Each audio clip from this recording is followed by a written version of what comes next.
My name is Bob Biega. I want to welcome you to MAT 126. I am your instructor. I have two videos. This first one is just kind of like a little introduction to myself, kind of tell you how things work, what to expect.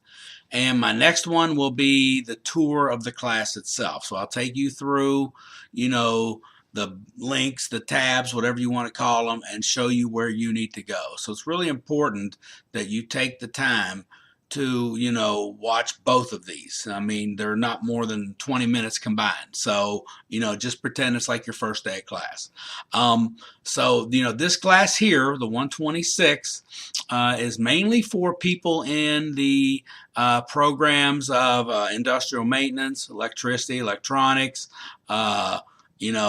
architecture, those things, those type of programs that require this 126. So if you're in those programs, you're going to be familiar with circuits. You're going to be familiar, with ohms and watts and kilowatts and these prefixes we use.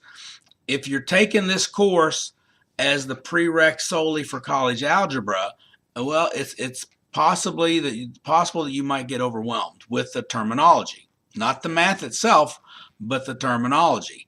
We do all kinds of different algebra in here. We do trigonometry. We don't do much graphing, but we do a lot of solving. And normally the people that aren't successful in this class are the ones that aren't in the program. Now, if you're not in the program, doesn't mean you won't be successful, because I have those that are. But normally when you're in the program, you've been doing this already, so you're kind of familiar with it. That's all I'm saying. But if you just focus on the math and, don't worry about the terminology, what things are called, you'll be fine. But, there are other avenues for those y'all that need to take college algebra besides taking this course. So if you think that's going to be an issue, you may want to explore those other avenues. That's all I'm saying. I'm not trying to get you to drop out by any stretch of the imagination, but just, be aware that this course is set up for people in those programs. Okay. So, that's all I'm going to say about that. Now, the next thing is, being an online course, I do require one proctored exam. You'll have 3 tests. The final exam is comprehensive, covers everything, and it must be proctored. Okay? You also must pass the final to be eligible to pass the course. And I'll talk about that proctored final once I do my other tour, but just be well aware of that. So what that means is you better be doing your own work. Okay? Don't, have someone do your work for you and then think you're going to go past the final, because you probably won't. Okay. I have a couple every semester that fail the final, and unfortunately they fail the class. Doesn't matter what your average is. You can have made 100% on everything and you make a 30 on that final, you flunk.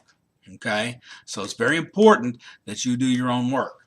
You can get help, but don't have someone do your work for you. Okay. I strongly suggest you get help if you're struggling. So if you get stuck, email me. Inside your homework questions, there's places where you can email the instructor. It'll come to me, and you can type in what you're struggling with, and I'll try to do the best I can to help you. You can come to my office if you're in Lexington and can make it during my office hours. But that's not always easy, because I know many of y'all work.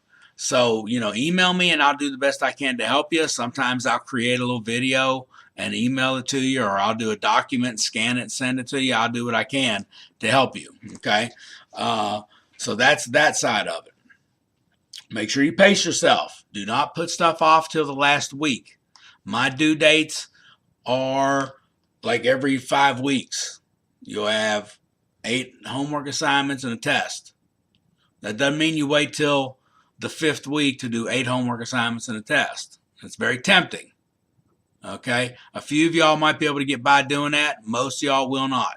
So try to do 1 or 2 assignments or 3 assignments, whatever it is, per week. So if you've got 5 weeks till the next test and you've got 8 assignments and a test, that's 2 things a week you need to do. Okay, simple math. Okay, so try not to procrastinate, ask questions, and practice, practice, practice. Okay, there's no substitute for practicing the skill. If you're stuck, do more practice. Okay, I know that's not what you want to hear, but that's just the reality.